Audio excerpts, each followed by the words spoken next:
আমি love marriage করেছি, সেটা তো বুঝেনি। সম্পর্ক ছিল আমার 4 বছর, তারপর বিয়ে হলো। বিয়ের পর 16 বছর আলহামদুলিল্লাহ চলতেছে। সর্বপ্রথম অফারটা কি করেছে? তোর ভাইয়া বলেছে আমি তোমাকে ভালোবাসি। ভালোবাসাটা কি এখনো আছে? আলহামদুলিল্লাহ আছে, আগের মতোই আছে। স্বপ্ন কি, এখন তো স্বপ্ন বাচ্চাদের বড় করব, সুখে সংসার থাকবো, এটাই, আর কিছু না। মায়ের বাড়ি থেকে শ্বশুর বাড়িতে আসলেন, অশূন্যতাটা কি মনে হয়?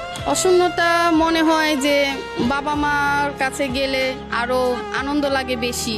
শ্বশুর বাড়ি তো কাজ টাজ দিয়েই আর কি সারাদিন চলে যায়, ব্যস্ততার মাঝখানে ছেলে, সংসার, স্কুল নিয়ে। কিন্তু মার বাসায় গেলে তো আর কিছু করতে হয় না, তখন তো মনে করেন যে আরামেই থাকতে হয়। মাকে তো অনেকই ভালোবাসি।